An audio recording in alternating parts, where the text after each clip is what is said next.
So is there any topic you won't cover?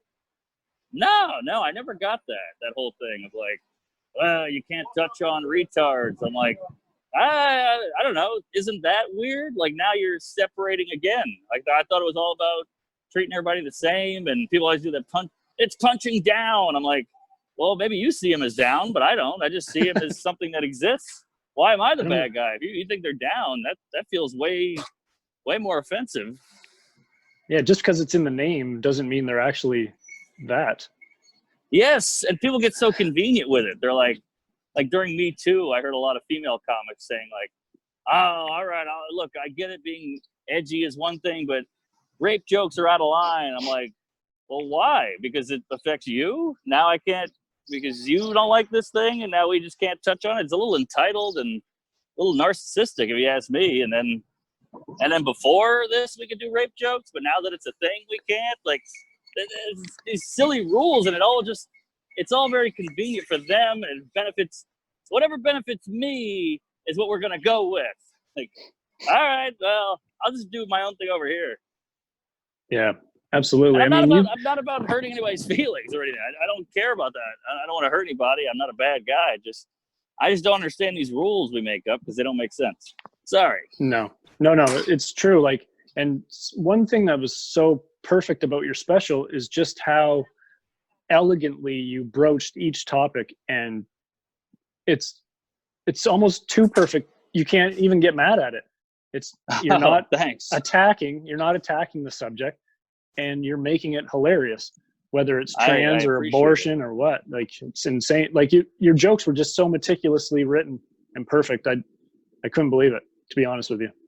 I appreciate that. It's just I have such resentment towards that because not you or anything, but I just I get annoyed because I'm like, it took so much work and so much tap dancing and so much rewriting and so much, dodging and limboing that I'm like, I could have written a special 2 years before, but there's so much work being put into like not being offensive and saying it the right way and this and that, and like that takes an extra year of comedy time because I'm like trying to dodge everybody's bullets. But if I could just write the jokes like I wanted to, I could do it with my hands tied behind my back because that extra shit is so time consuming.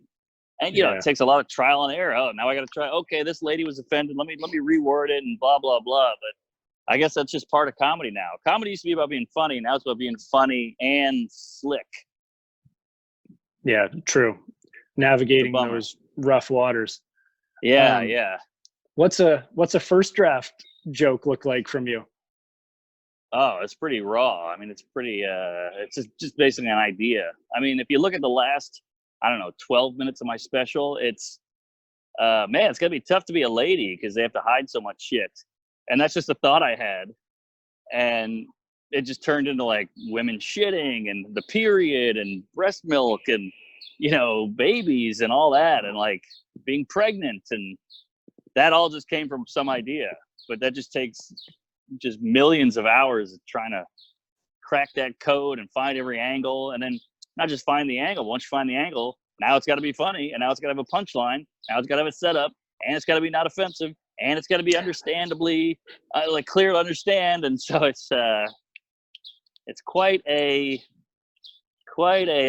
tangled web you got to unweave, and that's why I get so jealous when people are like telling stories up there, like I shit my pants in Starbucks, and let me tell you about it. You're like, oh, I'm so jealous. You can just fucking tell the story of what happened, and sure, you got to make it funny, but you didn't have to do all this threading the needle that I got to do. But then again, right. People, if you read my comments, people are like, this is masterful and it's so well done, and the way he's jumping over laser beams is great. So people appreciate it, and I appreciate them appreciating it. Well, yeah, it's obvious how much hard work goes into making a joke about such a taboo topic funny for everybody. Yeah, but it seems to be paying off, so I can't complain too much. Yeah. Has it always been your style? Getting it.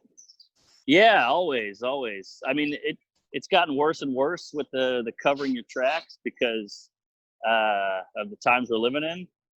And so I had to get better at it as times got crazier. But yeah, it's always been there. I just think, look, Seinfeld talks about cereal. I'm talking about Jews. Like, to me, it's all just things that exist. It's all fodder. It's weird to me that, like, oh, you do a lot of racial material. I'm like, no, I did 8 jokes about race. I did 9 about therapy. You just think it's more because it's heavier. Right.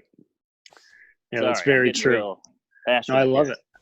Well, it's something to be passionate about because it is your life, and you do it better than anybody.